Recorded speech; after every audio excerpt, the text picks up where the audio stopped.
Today there are a lot of updates from the Kharkiv direction. The most interesting developments come from the Vovchansk area. Here, Russian forces conducted strikes on bridges over the Siversky-Donets and Vovcha rivers in hopes of improving their chance of degrading Ukrainian ground lines of communication and quickly seizing Vovchansk. The most critical Russian strike targeted the Siversky-Donets Dam bridge near Stary Saltiv. For this operation, Russians used a Kh-38 air-to-surface missile with a 250-kilogram high-explosive warhead. A 38 has a 40-kilometer range, while the bridge is only 25 kilometers from the Russian border, making it very vulnerable. Ukrainian air defenses had no time to react to the missile launch because it was launched too close to the target, leaving no time for interception. The footage of the strike on the bridge was recorded by an Orlan-Thirty reconnaissance drone, which was likely assigned to report on the success of the strike and correct the strike if needed.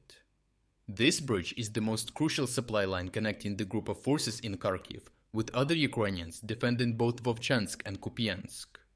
If we look at road links and the region's geography, we can see that this section of the Siversky-Donets river is 50 kilometers long and had only 4 river crossings.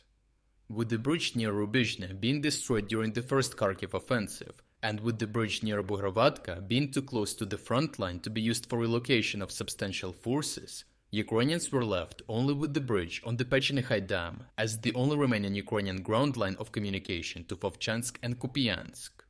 Such developments led to a considerable increase of the supply shoulder, as the route through Stary Saltiv was only 78 kilometers long, while the route through Pechenihi is 120 kilometers long, increasing the time needed for relocation almost by 2 times.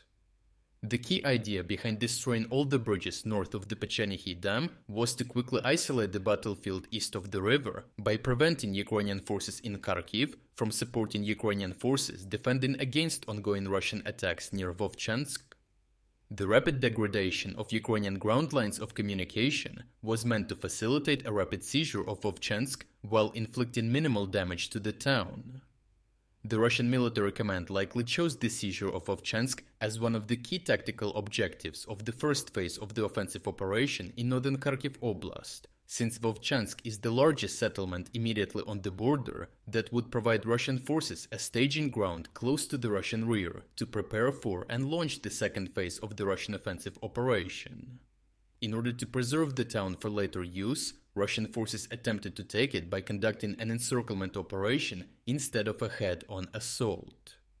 In order to set conditions for the encirclement operation, Russian forces tried to isolate the battlefield even more by destroying another bridge near Tike. The destruction of this bridge prevented Ukrainian forces from maneuvering along the border and crushing the flanks of the advancing Russian forces east of Vovchansk. At first glance, the bridge's destruction seems like a self-sabotage for further Russian efforts, but Russian armored vehicles, including BMPs and BTRs, are amphibious and can be used for assaults across the narrow Vovcha river. Such Russian armored assaults do not guarantee success, but would improve over current pure infantry assaults across the river. The main objective of the encircling forces was to establish control over the small forest east of the southern part of the town. Geolocated footage showed repeated artillery strikes on Ukrainian positions there as part of artillery preparation ahead of the storming operation. Unfortunately for Russians, the Russian assaults near Tike brought no results, since assault groups must move for up to 5 kilometers from the border across open fields to reach the village. Because of this exposure, many pieces of Russian equipment were hunted and destroyed by Ukrainian FPV drone strikes. So far, Ukrainian FPV drone operators managed to destroy 2 BMP-2 infantry fighting vehicles, destroy a tank and 2 supply vehicles, and damage 2 more tanks. However, the main reason why the Russian encirclement operation failed was the fact that they effectively failed to isolate the battleground, and Ukrainian forces managed to increase the number of troops defending Vovchansk in time. Moreover, Russian forces currently deployed in Vovchansk are insufficient for prolonged offensive operations.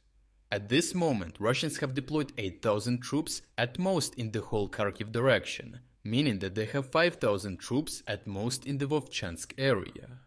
The fact that this offensive group is limited in numbers makes it sensitive to high losses, requiring more frequent troop rotations that inevitably delay their attacks. Overall, despite a rapid concerted effort to isolate Ukrainian forces in Vovchansk to conduct a quick encirclement operation on the understrength Ukrainian forces, the Russian encirclement operation failed. Russian forces not only underestimated the reaction speed of the Ukrainian command to these developments, but also did not take into account the openness of the area in front of Vovchansk, which led to the destruction of significant portions of Russian assault units before they even got to outflank Ukrainian forces, resulting in huge losses to drone strikes. The limited number of Russian troops in Vovchansk, combined with their susceptibility to high losses and the need for frequent rotations, significantly hampers their ability to sustain prolonged offensive operations. If you're against the invasion of Ukraine and you want to support the work that I am doing, consider making a purchase in the online store UA Supporter. Here you can find a lot of products with Ukrainian symbols to not only show your support for this channel, but also for Ukraine. The link to the online store is in the description. Thank you for watching this report, and I will see you in the next one.